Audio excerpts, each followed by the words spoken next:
Buenas noches a todos. Soy el Storyteller y estoy aquí para ayudarles a quedarse dormidos con estas historias de terror. Así que antes de empezar, asegúrense de suscribirse al canal y darle me gusta al video. Me encantaría saber de dónde son y a qué hora están viendo esto, así que déjenlo en los comentarios. Cuando estén listos, pónganse cómodos y relájense.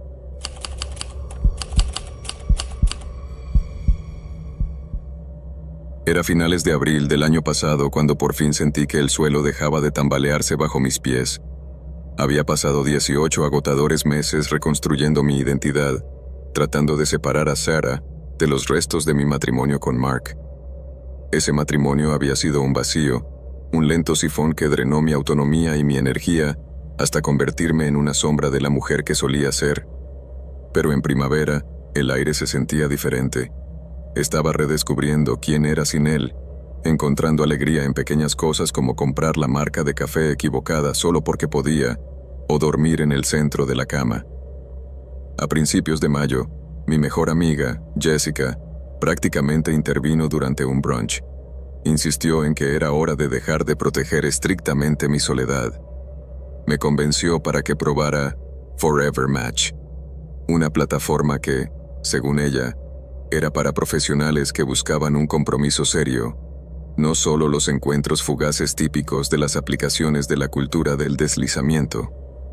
Yo dudaba. El mundo digital me parecía expuesto, peligroso. Pero un martes lluvioso, me serví una copa de vino y abrí mi computadora portátil. Rellené el perfil con una especie de honestidad desafiante. Escribí que buscaba una pareja a largo plazo, que creía en las segundas oportunidades y que quería tener hijos en los próximos 3 años, mientras mi biología aún lo permitiera. No edulcoré mi historia. Quería a alguien que pudiera aceptar la realidad. 10 días después, apareció un mensaje en mi bandeja de entrada de un hombre llamado Julian. Julian tenía 45 años y era arquitecto y director de su propio estudio de diseño. En tu perfil decía que llevabas 4 años divorciado y que, como yo, buscabas formar una familia. Tus fotos eran atractivas, no en el sentido de un modelo masculino, sino en un sentido reconfortante y sólido. Tenías ojos amables, cabello entrecano que se rizaba ligeramente en la nuca, y aparecías en fotos con camisas impecables, de pie frente a obras de construcción, sosteniendo planos enrollados. Parecías capaz. Parecías seguro. Empezamos a enviarnos mensajes y el ritmo fue inesperadamente fluido. No fue la conversación entrecortada y vacilante que yo temía. Coincidíamos en los pilares fundamentales: la transparencia financiera, la filosofía de la crianza de los hijos, la necesidad de un equilibrio entre el trabajo y la vida personal, e incluso nuestras perspectivas espirituales. Me pareció un ancla, estable, discreto, con los pies en la tierra. Me hizo preguntas detalladas sobre mi trabajo en la gestión de proyectos, y no solo para llenar el silencio, sino que se interesó por mis respuestas. Recordó el nombre de mi Golden Retriever, Buster, y me preguntó cómo había ido su cita con el veterinario 2 días después de que lo mencionara de pasada. Me dijo que las deudas le ponían nervioso, una peculiaridad que compartíamos. Después de 2 semanas escribiéndonos, pasamos a las llamadas telefónicas. La voz de Julian era una cálida voz de barítono, mesurada y tranquilizadora. Se rió con una risa genuina y profunda cuando le confesé que organizaba mi estantería por colores en lugar de por autores. Hablaba con pasión de su trabajo y me explicó que diseñaba bibliotecas municipales y centros comunitarios porque quería crear espacios que unieran a las personas. Me gusta construir cosas que duren, decía.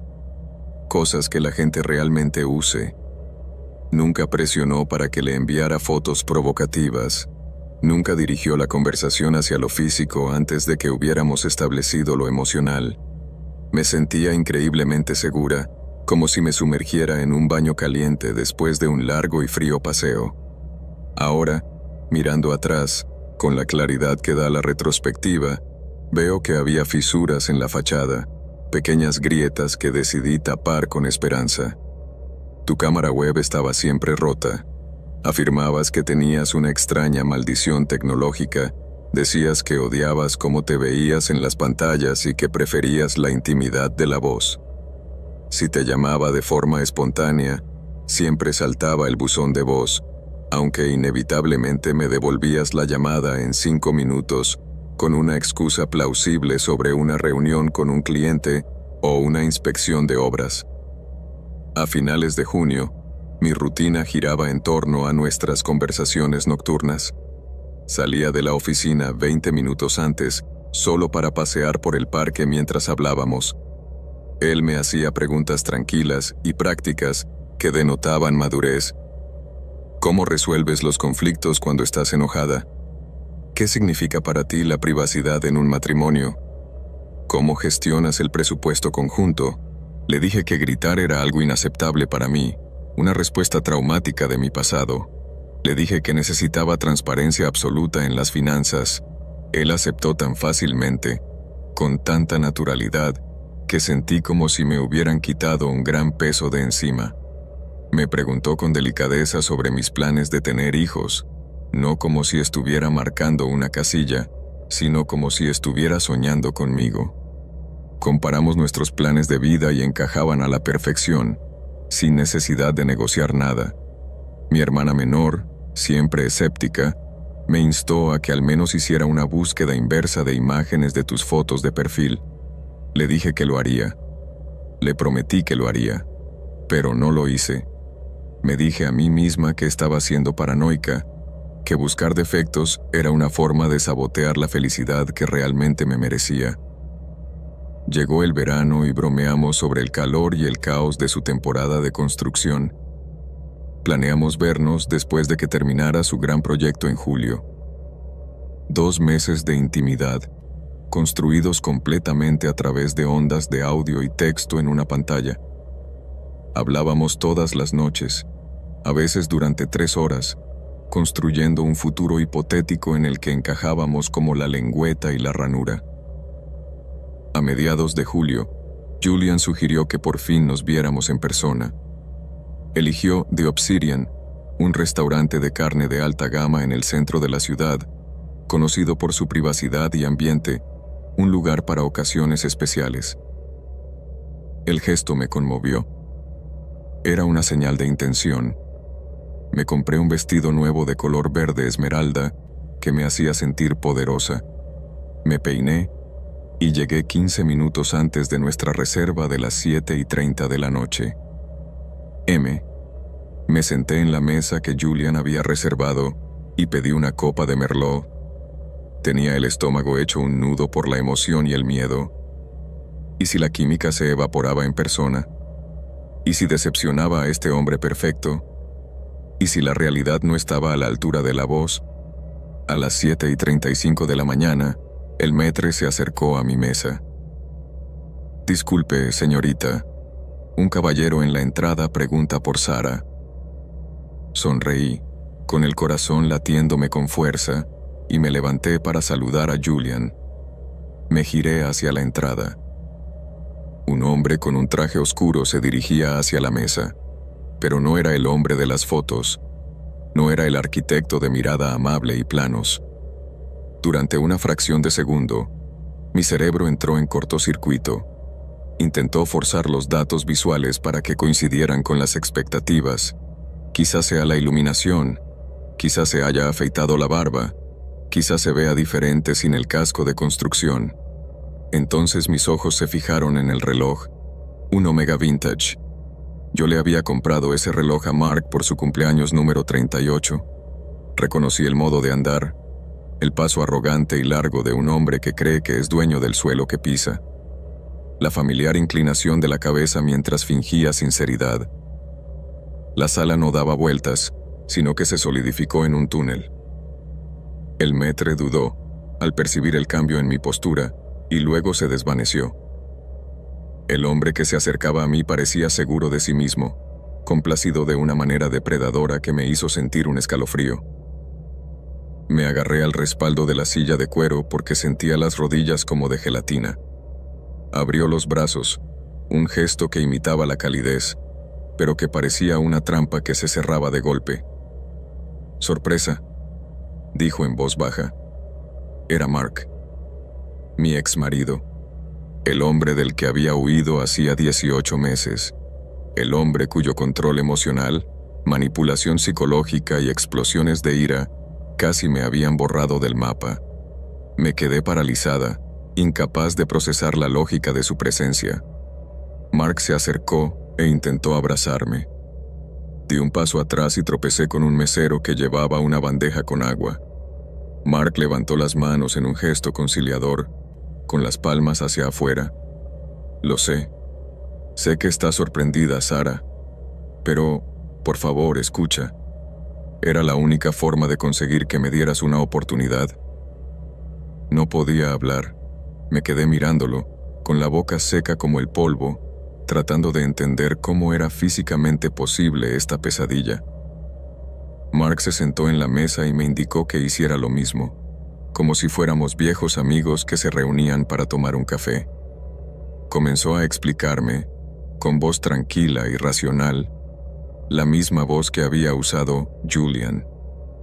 Admitió que había creado el perfil de Julian utilizando fotos de un arquitecto cualquiera que había encontrado en LinkedIn.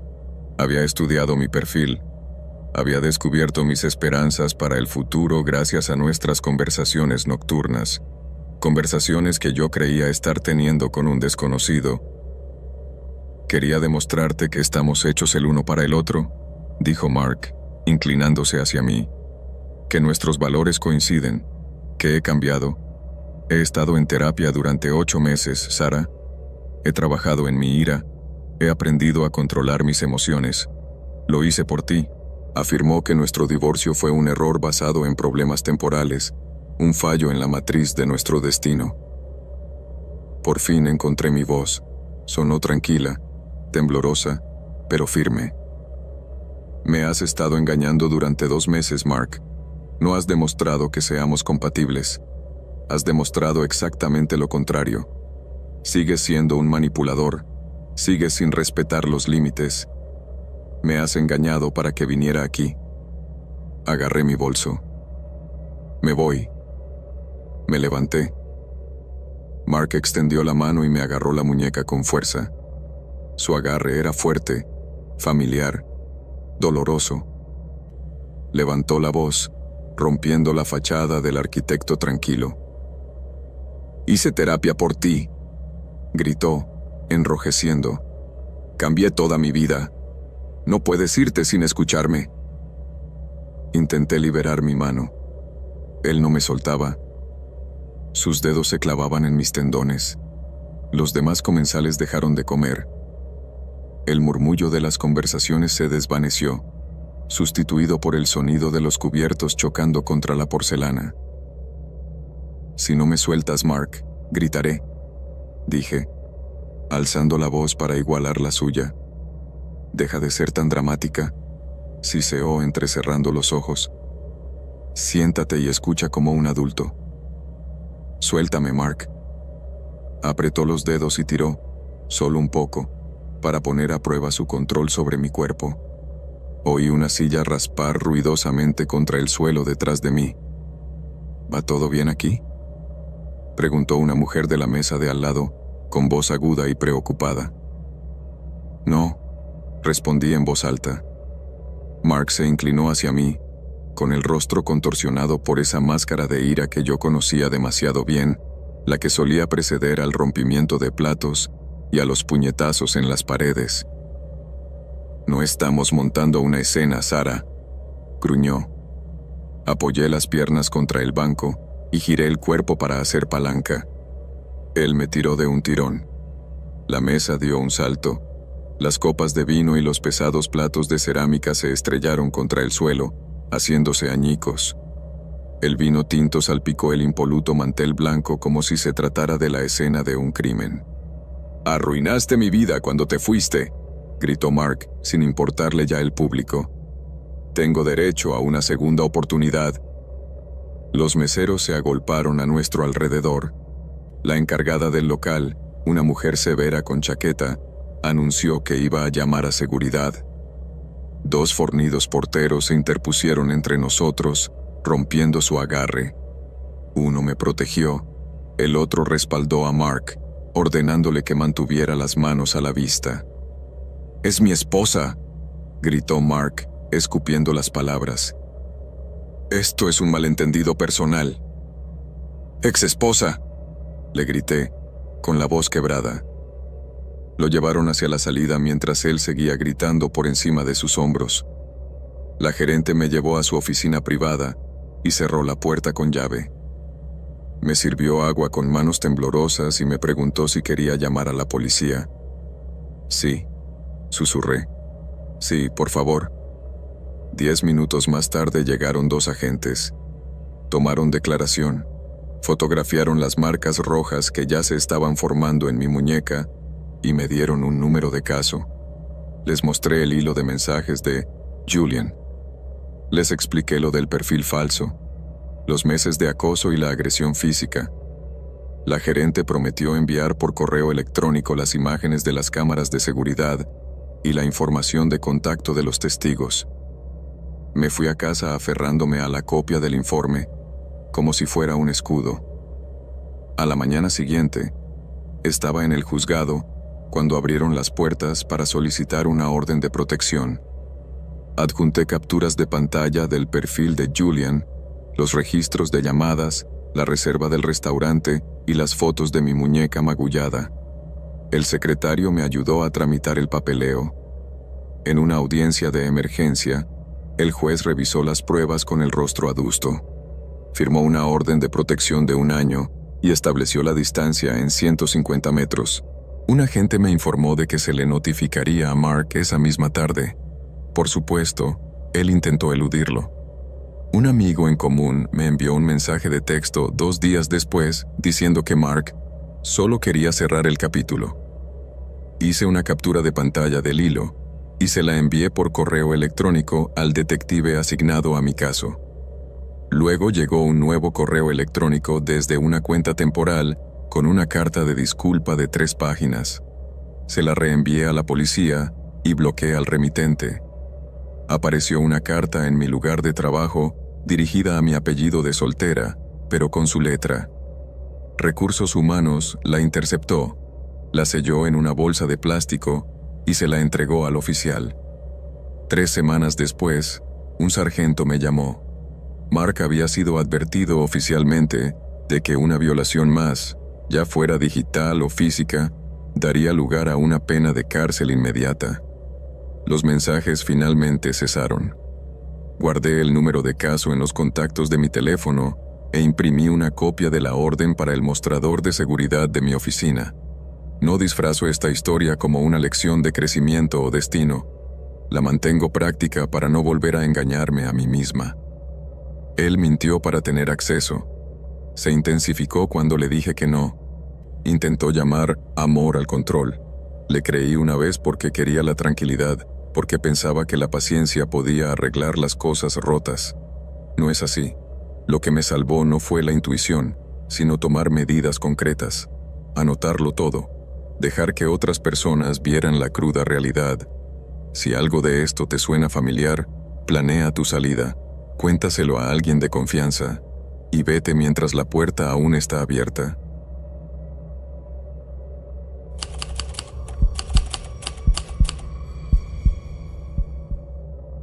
Hace 3 meses, desaparecí de la única vida que había conocido. No huí de una guerra ni de una organización criminal. Huí de mi hermano, Hassan. Hassan era 8 años mayor que yo. Después de que nuestro padre falleciera hace 4 años, Hassan decidió que, como varón mayor, heredaba el derecho a dictar los parámetros de mi existencia. Empezó de forma sutil. Consejos no solicitados sobre cómo vestirme con más recato, a quién debía dejar de ver, a qué hora debía volver a casa del trabajo. Luego, los consejos se convirtieron en reglas no negociables. Nada de amigos varones, nada de viajar sin su permiso expreso por escrito, nada de ropa que revelara la forma de mi cuerpo. Cuando infringía las reglas, comenzaba la disciplina. Nunca me golpeaba en la cara, donde el mundo podría hacer preguntas. Me golpeaba en las costillas, en la parte superior de los brazos, en la espalda, lugares que podía ocultar con capas holgadas. Mi madre lo sabía, pero le tenía pánico, paralizada por la tradición y su temperamento explosivo. Mis dos primos, Walid y Omar, eran sus ejecutores. «Es por tu honor, Laila», decían, repitiendo sus palabras como autómatas sin mente. «Por la reputación de la familia». Aguanté este régimen asfixiante durante 4 años. Trabajaba como contable junior y, aunque entregaba el 70% de mi sueldo al fondo familiar, empecé a desviar pequeñas cantidades a una cuenta digital que ustedes no sabían que existía. A mediados de agosto, ejecuté mi fuga. Me fui a las 3 de la mañana de un martes, llevando solo una mochila para que no pareciera que me mudaba. Tomé un autobús a una ciudad a 3 horas de distancia. Alquilé un estudio en un barrio sucio pero anónimo. Cambié mi número de teléfono y bloqueé a todos los miembros de mi familia en todas las redes sociales. La primera semana fue una neblina de paranoia. Saltaba al oír el sonido del ascensor. Tenía una bolsa de emergencia preparada junto a la puerta y dormía con los vaqueros puestos. En mi nuevo trabajo, le dije a Recursos Humanos que estaba huyendo de una situación de violencia doméstica para que no le dieran mi información si Hassan se presentaba en la recepción, algo que había hecho en mi antiguo trabajo, quedándose en la recepción como un centinela. Pero los días se convirtieron en semanas. Aprendí el ritmo de mi nueva calle, la hora a la que pasaban los camiones de basura, el olor a azúcar quemada de la panadería de abajo. Compré un sofá de terciopelo de segunda mano y me senté en él, dándome cuenta por primera vez de que no estaba escuchando el sonido de su llave en la cerradura. En noviembre, 3 meses después de mi huida, me sentía lo suficientemente estable como para intentar construir una vida normal. Instalé Bumble. Nunca me habían permitido salir con nadie. Nunca había cogido la mano de un hombre sin miedo. Emparejé con un hombre llamado Dr. Samir Al-Fayed. Tenía 35 años y era psicólogo clínico. Su perfil era inteligente y amable. Fotos de una oficina cálida llena de libros, citas sobre la curación de traumas, descripciones de su trabajo con refugiados. Cuando empezamos a enviarnos mensajes, fui cautelosa. Mencioné vagamente que había dejado una dinámica familiar controladora. Su respuesta fue perfecta. «No le debes a nadie una explicación por tu supervivencia», escribió. «Tu seguridad es la prioridad. Iremos a tu ritmo». Después de 10 días enviándonos mensajes, sugirió que nos reuniéramos. Propuso un concurrido café de fusión asiática en el centro, justo al lado de la comisaría central. «Quiero que te sientas completamente segura», me escribió. «Un lugar público, a plena luz del día». Acepté. En una fresca tarde de sábado, llegué a la cafetería 20 minutos antes. Me senté en una mesa junto a la ventana, desde donde tenía una vista clara de la calle y la entrada. Temblaba por una mezcla de terror y emoción. Era mi primera cita real, mi primer acto de autonomía. Le envié un mensaje de texto a un compañero de trabajo de confianza con mi ubicación en tiempo real. El doctor Samir me respondió: «Estoy aparcando. Llegaré en 5 minutos». Leí el mensaje 2 veces, respiré hondo y me dije a mí misma que era una mujer libre. Miré el menú, tratando de visualizar una vida en la que los sábados no giraran en torno a controlar el estado de ánimo de Hassan. 5 minutos más tarde, vi movimiento en la acera. Un movimiento rápido y agresivo. 3 figuras caminaban a paso ligero hacia la entrada de la cafetería. Se me revolvió el estómago antes de que mi mente consciente pudiera siquiera procesar los rostros. Era Hassan, flanqueado por Walid y Omar. Irrumpieron por las puertas de cristal y los ojos de Hassan recorrieron la sala como los de un depredador. Se fijaron en mí al instante. Salté tan rápido que mi silla cayó al suelo con estrépito. El ruido hizo que todos se giraran, pero no me importó. No me quedé paralizada, sino que eché a correr. Corrí hacia la parte trasera de la cafetería, pasé por delante de la barra de sushi y me dirigí hacia las puertas batientes de la cocina. «Laila, para», rugió Hassan, con una voz que resonó por encima del murmullo del restaurante. «Nos estás deshonrando». Golpeé las puertas de la cocina con el hombro y pasé junto a un cocinero que me gritó una maldición. Vi al lavaplatos y señalé la salida trasera. «Ayúdame», jadeé. Él señaló una pesada puerta de acero. La atravesé de un golpe y salí al callejón que olía a pescado podrido y aceite de freír viejo. No miré atrás. Podía oír el ruido sordo de unos pasos detrás de mí. Giré a la derecha, luego a la izquierda, con los pulmones ardiéndome. Corría a ciegas. Al final de la manzana, vi un letrero de neón que brillaba a la luz del día. Serpents Inc. Un salón de tatuajes. Me lancé contra la puerta, agarré el pomo y entré tambaleándome, jadeando en busca de aire. 2 tatuadores levantaron la vista de sus puestos. Había un cliente en la silla. «¡Cierra la puerta!», grité, con lágrimas corriéndome por la cara. «Por favor, me persiguen. Llama a la policía». Una tatuadora con piercings en la ceja no lo dudó. Saltó por encima del mostrador y echó el cerrojo. «¿Quién te persigue?». Afuera, se desató el caos. Hassan y mis primos comenzaron a golpear el escaparate. Hassan gritaba en árabe que yo era una ladrona, una puta, que pertenecía a la familia y que tenía que salir. El tatuador ya estaba hablando por teléfono con el 911, recitando la dirección con calma. El cliente, un motociclista enorme con los brazos cubiertos de tatuajes, se levantó y se plantó delante de la puerta de cristal. «No van a entrar, cariño», gruñó. Los golpes se intensificaron. Algo pesado golpeó la ventana, tal vez un bote de basura. Una grieta en forma de telaraña apareció en el vidrio de seguridad. La artista deslizó la segunda puerta de seguridad para cerrarla. Esos 4 minutos duraron una eternidad. Me agaché detrás del mostrador de recepción, agarrándome el pecho, escuchando a mi hermano gritar mi nombre como una maldición. Traté de decirle al operador del 911 sobre la orden de restricción que aún no tenía, sobre la violencia. Entonces, el ulular de las sirenas atravesó el ruido. Las luces azules y rojas parpadeaban contra las paredes del callejón a través de la ventana agrietada. «¡Policía! ¡Atrás!», oí la pelea. La voz de Hassan, indignada y arrogante. «Es mi hermana. Tengo derecho. Está mentalmente inestable». Un agente entró en la tienda mientras otros detenían a los hombres fuera.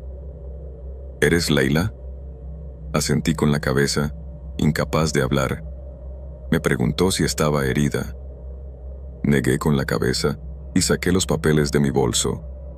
Llevaba copias de mis denuncias policiales de la Ciudad Vieja, documentación de las llamadas por disturbios domésticos. Les expliqué que me habían localizado, que se trataba de un intento de secuestro. El oficial revisó los papeles, se comunicó por radio con el sargento que estaba afuera y dijo: «Los arrestamos por acoso, hostigamiento e intento de agresión». Desde la ventana, vi cómo esposaban a Hassan. No se resistió físicamente a los policías, pero me miró a través del vidrio con una furia fría y muerta que prometía que esto no había terminado. Mis piernas cedieron y me senté en el piso. Walid y Omar discutían con los policías, alegando que se trataba de un malentendido familiar. No funcionó. El agente me dio un número de caso y me dijo que me pusiera en contacto con el fiscal el lunes. Me preguntó si tenía un lugar seguro. Sí, mentí, porque ya no sabía lo que significaba seguro. Después de que la policía se los llevara, la artista me dio una botella de agua y me sentó en un taburete con ruedas. ¿Estás bien para irte? No lo sé, susurré.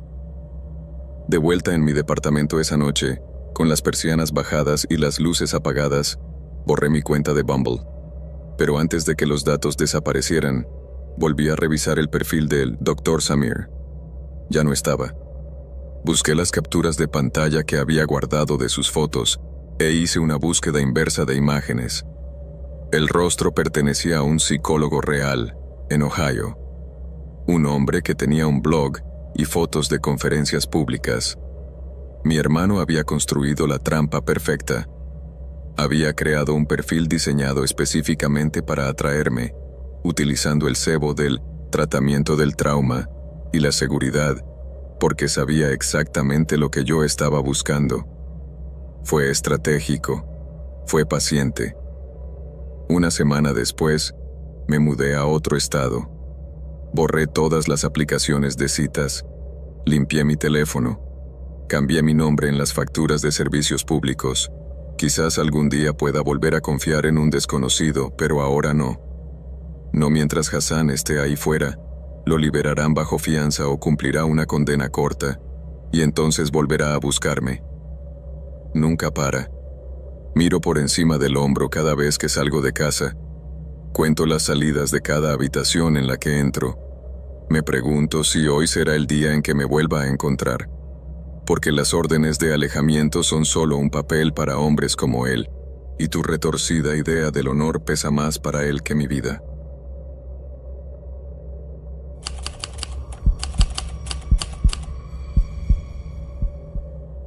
Tenía 29 años cuando finalmente me convencí de que mi cuerpo era un proyecto que valía la pena cuidar. A finales de agosto, me inscribí en el Apex Barbell Club, un gimnasio de estilo industrial que olía a tiza y hierro. Era mi santuario, lejos del estresante mundo del diseño de experiencia de usuario. En octubre, mi rutina ya estaba consolidada.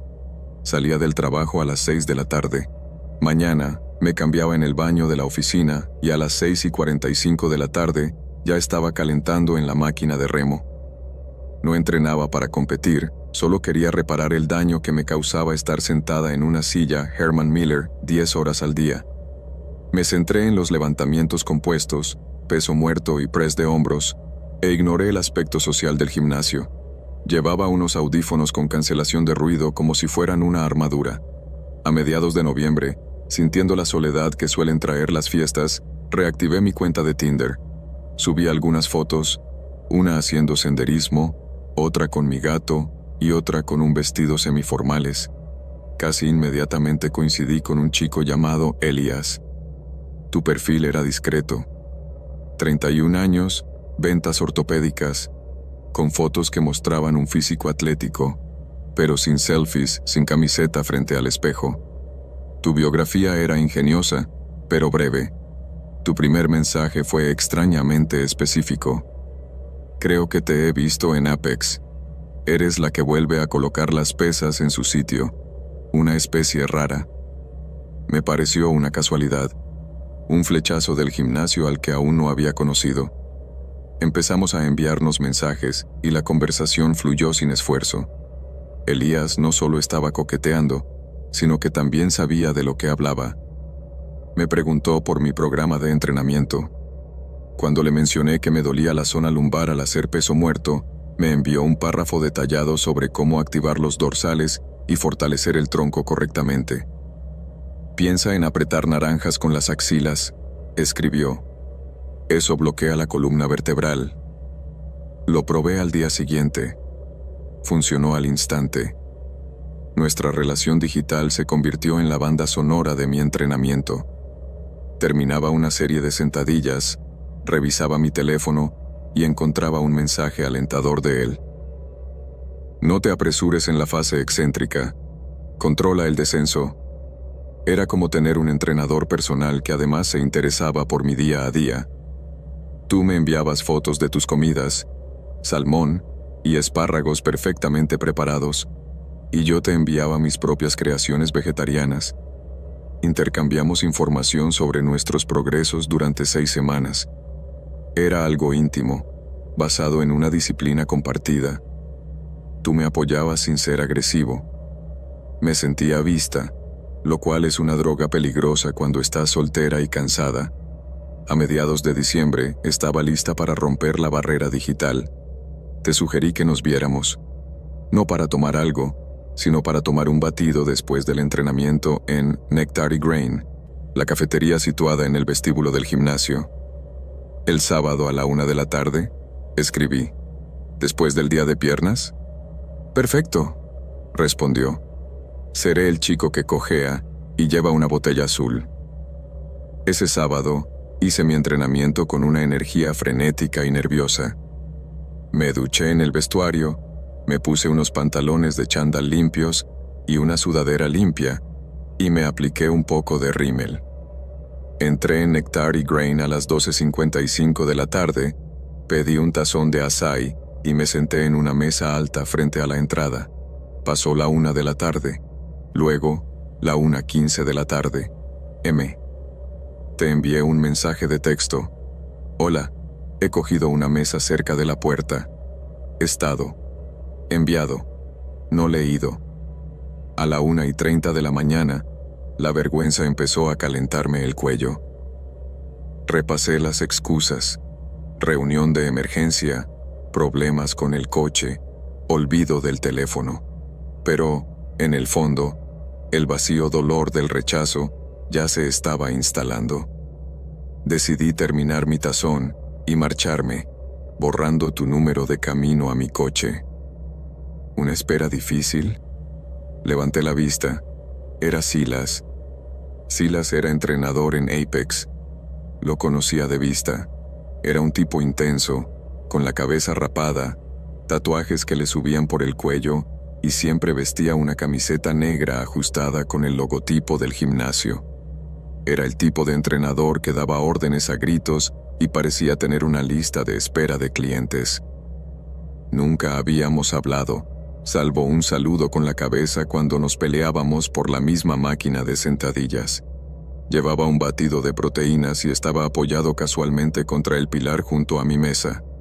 Sonrió, con una expresión lenta y cómplice que no llegaba a sus ojos.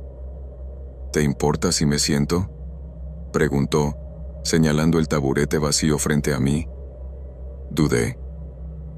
En realidad estoy esperando a alguien, pero parece que no va a venir. Típico, dijo Silas, deslizándose en el taburete. Las aplicaciones de citas son un basurero, ¿eh? Esbocé una sonrisa cortés y forzada. Algo así. Dio un sorbo a su batido mirándome.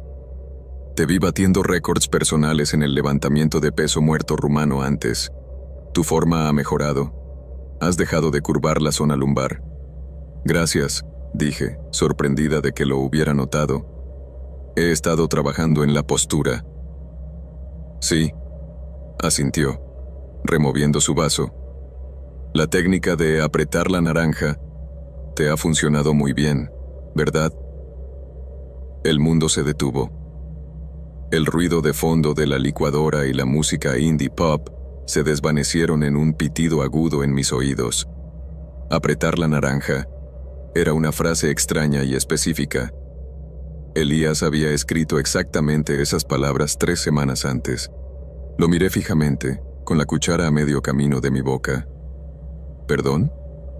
Silas volvió a sonreír, pero esta vez parecía depredador. ¿Y tu rodilla izquierda valga, la que se hunde? Lo corregiste muy bien en la tercera serie, tal y como habíamos hablado.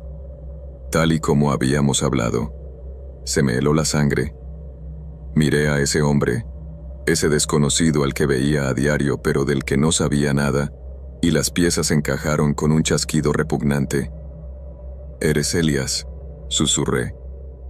No lo negó. No parecía avergonzado. Dejó su batido y sacó un teléfono del bolsillo. Tocó la pantalla y me la mostró. Era el chat de Tinder. Mis mensajes, mis fotos. No sabía cómo acercarme a ti, dijo Silas, bajando la voz hasta convertirla en un susurro conspirador. Siempre estás en tu mundo, con los audífonos puestos, la gorra calada. Parece que morderías a cualquiera que interrumpiera tu sesión. Respetaba eso. Tú ¿Creaste un perfil falso? Balbuceé, con el cerebro luchando por asimilarlo. Las fotos. Ese no eras tú. Mi primo, respondió encogiéndose de hombros. No le importó. Mira, Elena, solo quería ver si había química entre nosotros antes de dar el paso en persona. No quería ser el entrenador raro que liga con una socia sin saber si teníamos algo en común.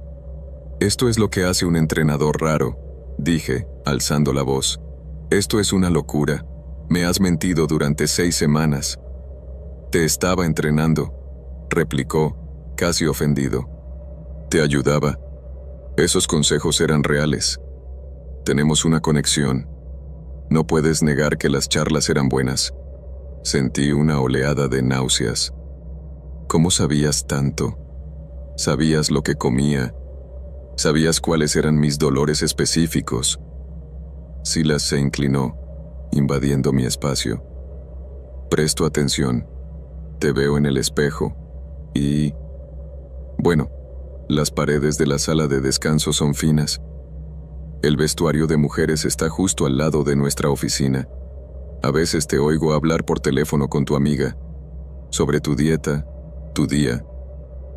Lo dijo con naturalidad, como si espiar a través de una pared fuera un ritual de cortejo habitual. Y tu Instagram, añadió. Etiquetas la ubicación del gimnasio. Es público. Vi las fotos de tus comidas preparadas. Tofu salteado. Sabía que eras vegetariana, así que me aseguré de que Elías no hablara de filetes. Me levanté. Me temblaban las piernas, no por el ejercicio, sino por la adrenalina del miedo puro. No era una mala cita. Era vigilancia. Aléjate de mí, dije, agarrando mi bolso. No me contactes, no me mires. Extendió una mano, con la palma hacia arriba. Elena, espera. No seas así. Ahora te lo estoy contando todo porque quiero que esto sea real. Dejé plantado a Elías para poder salvar el día. Es romántico, si lo piensas bien. Es acoso, espeté. Salí del café con el corazón latiéndome con fuerza en el pecho, como un pájaro atrapado. No fui a mi coche. Volví directamente al gimnasio, pasé por delante de la recepción y exigí hablar con el director general. Me senté en tu oficina, temblando, mientras te mostraba el perfil, los mensajes y te explicaba lo que Silas acababa de admitir. Palideció. Sabía la responsabilidad que tenía ante sí. Al día siguiente, lo despidieron. Pero el despido no solucionó la infracción. Cancelé mi membresía. Encontré un nuevo gimnasio al otro lado de la ciudad, un pequeño estudio al que tengo que llamar al timbre para entrar. Pero el daño persiste. No se trata solo del nombre falso. Es la constatación de la cantidad de datos que dejamos escapar al mundo sin darnos cuenta. Una foto etiquetada. Una conversación en el vestuario. Un estiramiento específico hecho frente al espejo. Él recopiló estos fragmentos de mí y construyó una persona de la que me enamoraría. Utilizó mi propia rutina como arma en mi contra. Ahora entreno con una sudadera con capucha y no me identifico. Si una coincidencia me parece demasiado perfecta, demasiado adaptada a mis necesidades, no siento gratitud, siento sospecha. Y me voy por otro lado.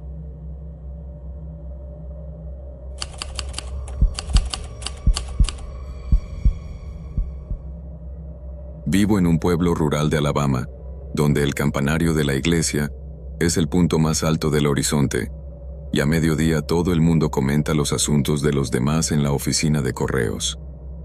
Mi padre es diácono. Mi tío es dueño del concesionario de coches donde trabajo como gerente financiero. Tengo 31 años. Soy un pilar de la comunidad, barítono en el coro y un hombre gay que vive en una caja de cristal. Lo había reprimido durante décadas, enterrándolo bajo reuniones de oración y trabajo. Pero la primavera pasada, la soledad se convirtió en un peso físico que no podía soportar.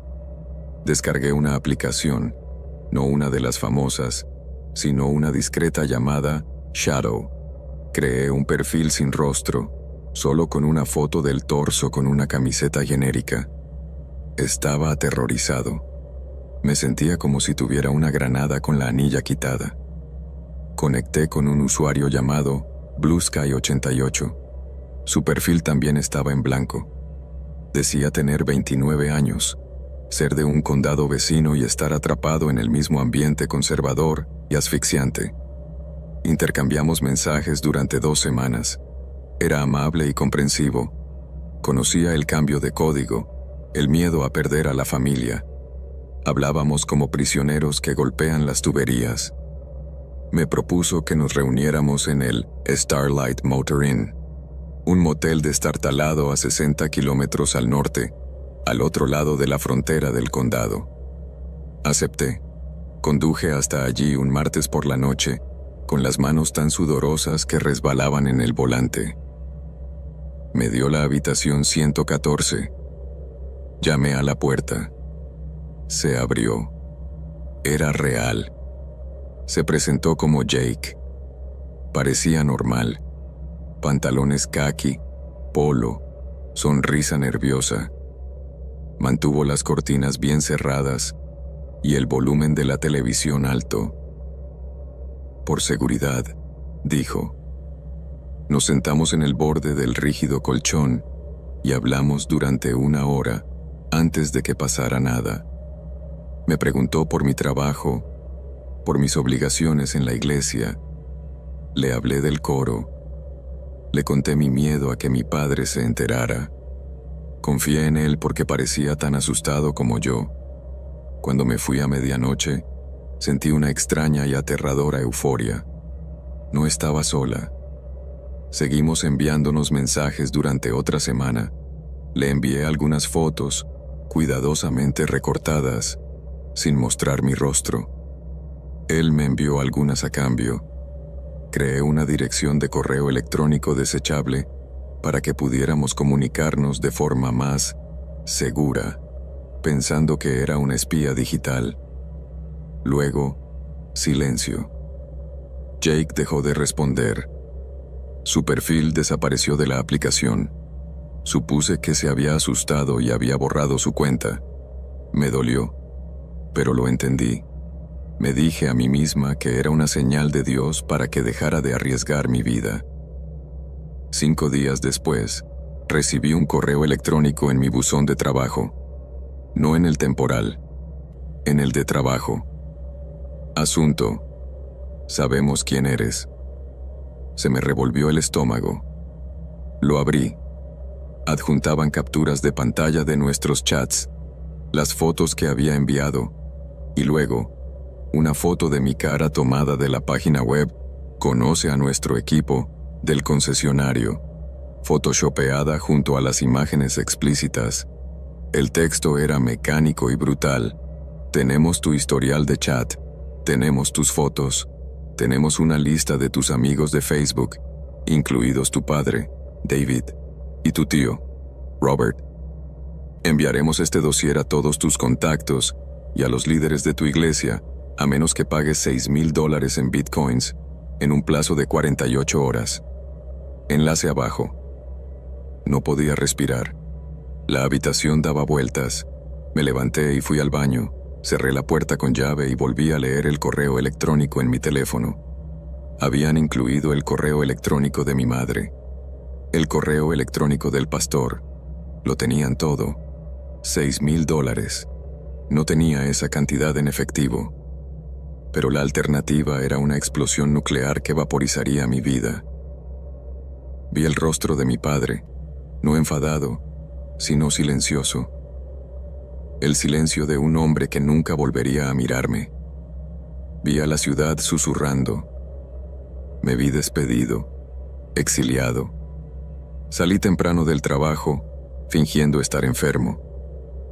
Conduje hasta una cooperativa de crédito en la ciudad vecina, donde tenía una pequeña cuenta. Pedí un préstamo personal, alegando que iba a comprar una motocicleta usada. El agente de préstamos bromeó sobre la crisis de los 40. Me obligué a reír. Encontré un cajero automático de Bitcoin en una tienda de cigarrillos electrónicos cerca de la Interestatal. Tuve que buscar en Google cómo usarlo. Allí de pie, introduciendo billetes de $20 en la máquina bajo el zumbido fluorescente, sentí como si me estuviera desangrando. Envié la moneda a la dirección de la cartera que me proporcionaron. Respondí al correo electrónico. Pagado. Por favor, elimina. 2 días de silencio. Apenas dormí. Vomité todo lo que intenté comer. Luego una respuesta. Pago recibido. Sin embargo, la tarifa de eliminación es más alta de lo esperado debido al tamaño del archivo. Envía otros $4,000. Tienes 24 horas. Este es el último paso. Me senté en el suelo de la cocina y lloré. Era una trampa. Sabía que era una trampa. Pero la esperanza es cruel. Me dije a mí mismo que tal vez eran codiciosos, pero transaccionales. Si pagaba, tal vez pasarían a una víctima más fácil. Vendí mi camioneta. Era una Ford de 2018 que me encantaba. La llevé a un mayorista y acepté una oferta muy baja a cambio de un cheque inmediato. Les dije a mis padres que quería algo con mejor consumo de combustible. Cobré el cheque y volví a la tienda de vapeo. Envié el dinero. 3 días después, último pago, $3,000. No nos pongas a prueba. Me quedé mirando la pantalla. Estaba vacío. Había agotado mis ahorros, vendido mi vehículo y gastado todo el límite de mi tarjeta de crédito. No me quedaba nada que dar. El miedo finalmente se disipó, sustituido por un entumecimiento frío y fatalista. Me di cuenta de que podía pagarles $1 millón y que seguirían teniendo las fotos. Nunca las borrarían. Estaba alquilando mi silencio por semanas. Escribí una respuesta, con los dedos firmes por primera vez en semanas. No tengo más dinero. Estoy en bancarrota. Haz lo que quieras. Le diré a todo el mundo que las imágenes son falsas y que me han hackeado. Vete al infierno. Pulsé enviar. Luego apagué mi teléfono. Me senté en mi porche y vi cómo se ponía el sol, esperando a que estallara la bomba. Esperé a que la camioneta de mi padre rugiera en la entrada. Esperé las llamadas de los ancianos de la iglesia. Pasó 1 hora, luego una noche, luego un día. Volví a encender mi teléfono. No había mensajes de texto. No había mensajes de voz enojados. Solo una llamada spam sobre una garantía extendida. Pasó 1 semana. Fui a la iglesia el domingo. Me paré en el coro, buscando entre la congregación ojos que supieran. El pastor me estrechó la mano en la puerta. Me alegro de verte, Thomas. Sonrió. Era una sonrisa sincera. No lo habían enviado. Han pasado 6 meses. Nunca se publicó nada. Más tarde me di cuenta de que Jake probablemente ni siquiera estaba en la habitación del motel por mí. Era un señuelo, parte de una red que recopila datos y se centra en hombres que ocultan su homosexualidad en zonas conservadoras porque saben que pagaremos lo que sea para ocultarlo. Se aprovechan del miedo. Una vez que se acaba el dinero, pasan a otra cosa. Publicar las fotos no les reporta ningún beneficio, solo los expone. Para ellos, yo no era una persona, era una ganancia. Sigo pagando los préstamos. Conduzco un sedán destartalado. Vivo al día. Pero la ruina financiera no es nada comparada con el daño psicológico. Borré mi vida digital. Eliminé todas mis cuentas en redes sociales. No uso aplicaciones. No salgo con nadie. Voy al trabajo, voy a la iglesia y voy a casa. Ahora estoy más solo que antes de descargar esa aplicación. Porque ahora sé el precio que hay que pagar por intentar que te vean. Sé que hay personas que ven mi identidad no como un pecado, sino como una ventaja. Si recibes ese correo electrónico, el que contiene tu rostro y tus secretos, no pagues. Ni un centavo. Acude a la policía. Cuéntaselo a un amigo. Miente y di que es inteligencia artificial. pero no alimentes a la bestia. Una vez que pagas, les enseñas que eres una fuente fiable de ingresos. Perdí $10,000 y mi tranquilidad, pero sigo aquí, sigo en el coro. Pero cuando canto que la verdad te hace libre, ya no miro hacia arriba, miro al suelo.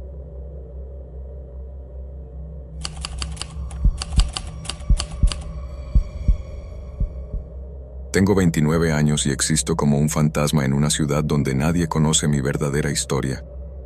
No puedo decirte mi apellido ni la calle en la que vivo porque mis acciones, de forma indirecta pero innegable, acabaron con una vida humana. No apreté el gatillo, no envenené una bebida. Simplemente escribí unas palabras en una pantalla, y esas palabras provocaron un efecto dominó que terminó en un funeral. Hace 3 años, mi vida era una imposibilidad matemática. Me ahogaba en una deuda de $55,000 de la tarjeta de crédito, resultado de una startup fallida y un estilo de vida que no podía mantener. Cuando la empresa quebró, los ingresos se detuvieron, pero los tipos de interés no. Mi teléfono se convirtió en un instrumento de tortura. Los cobradores llamaban a las 8:01 de la mañana y a las 8:59 de la noche, eficientes e implacables. Dejé de dormir. Perdí la capacidad de saborear la comida. El pánico era un zumbido constante en mis oídos, más fuerte que el tráfico de la calle. Necesitaba liquidez, y la necesitaba de inmediato. Había leído artículos sobre las estafas románticas, sobre lo fácil que era inventar una historia y ganarse la simpatía de la gente. Me dije a mí misma que era un préstamo temporal del universo. Cogería solo lo necesario para detener la hemorragia, recuperarme y luego desaparecer. Me convencí de que las personas al otro lado podían permitírselo. A finales de septiembre, creé un perfil en Faithful Hearts, un sitio de citas dirigido a solteros religiosos. Me convertí en Sarah Jenkins, una viuda de 31 años con un hijo pequeño. Robé fotos de una oscura cuenta de Instagram perteneciente a una mujer de Oregón, sana, sonriente, inofensiva. En mi biografía, escribí: busco una pareja que camine en la luz, que se esté recuperando de una pérdida, pero que confíe en su plan. Añadí un salmo que encontré en una búsqueda rápida. Me llevó 10 minutos construir una mentira que destruiría a un hombre.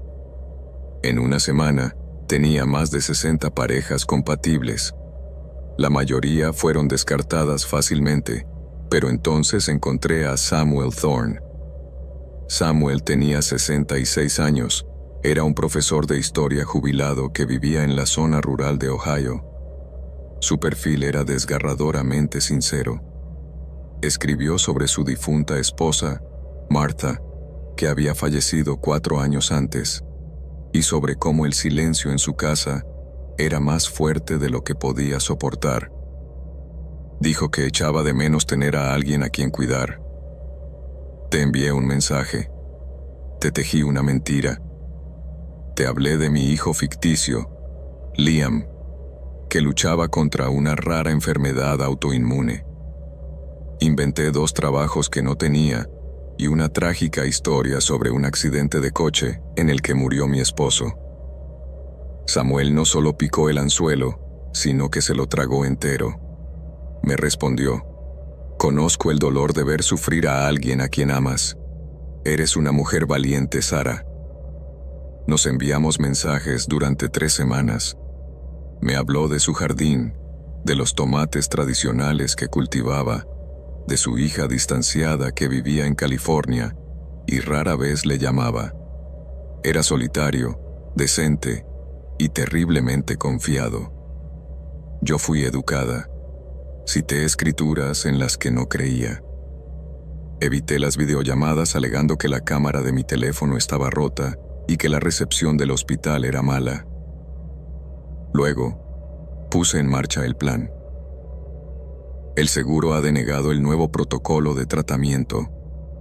Escribí con las manos ligeramente temblorosas. Necesitan $4,000 por adelantado. No sé a quién recurrir. Estoy aterrada por Liam. Samuel respondió en 20 minutos. Tengo algunos ahorros apartados para tiempos difíciles. Esto es una tormenta. Te ayudaré. 2 días después, el dinero apareció en mi cuenta. $4,000. La nota adjunta a la transferencia decía: para Liam, que Dios los bendiga a los dos. Me quedé mirando el saldo. Pagué mis 2 tarjetas con los intereses más altos. Respiré por primera vez en meses. Me dije a mí misma que debía detenerme ahí. Pero el alivio era adictivo y la deuda seguía siendo una montaña. Samuel se comunicaba conmigo todas las mañanas. ¿Cómo está el niño? ¿Ha comenzado el tratamiento? Me enviaba enlaces a oraciones y fotos de su jardín cubierto de escarcha. Estaba invirtiendo su corazón en un fantasma. 2 semanas después, escribí la segunda mentira. Complicaciones. El médico dice que necesita una cirugía de emergencia. Son otros $6,000. Estoy al límite, Samuel. Esta vez dudó. Admitió que no tenía tanto dinero en efectivo. Mencionó una línea de crédito contra su casa. Podría haberlo detenido. Podría haberlo ignorado en ese momento. En cambio, escribí: lo entiendo. Rezaré por un milagro. Fue manipulación en estado puro. 1 semana después, transfirió los $6,000. Pedí un pequeño préstamo. Escribió: no dejes que el niño sufra. Acepté el dinero. Pagué el resto de mis deudas urgentes. Y luego, con la fría eficiencia de un carnicero, corté la conexión. Borré el perfil de Sarah Jenkins. Quemé la dirección de correo electrónico. Bloqueé tu número. Desaparecí en el éter digital. Lo racionalicé. Me dije a mí misma que era un jubilado con una casa pagada, que se recuperaría. Me dije a mí misma que estaba desesperada y que a la gente desesperada se le perdona todo. Conseguí un nuevo trabajo, empecé a reconstruir mi vida real e intenté olvidar el nombre de Samuel Thorne. 3 meses después, un martes por la tarde, estaba navegando por sitios de noticias y vi un titular de un periódico local de Ohio. Profesor local hallado muerto. Se sospecha suicidio en la tragedia de un jubilado. La foto era de él, Samuel. Parecía más viejo que en su foto de perfil, más cansado. Leí el artículo y se me heló la sangre. Samuel había sido encontrado en su garaje. Dejó una carta. La policía no publicó el texto completo, pero lo resumió. Escribió sobre la humillación de haber sido engañado. Escribió sobre la ruina financiera de los préstamos que no podía pagar con su pensión. Escribió que había perdido la fe en la decencia humana, que la traición de una mujer a la que intentó salvar lo había destrozado. Cerré mi computadora portátil y vomité en el fregadero de mi cocina. Yo lo había matado.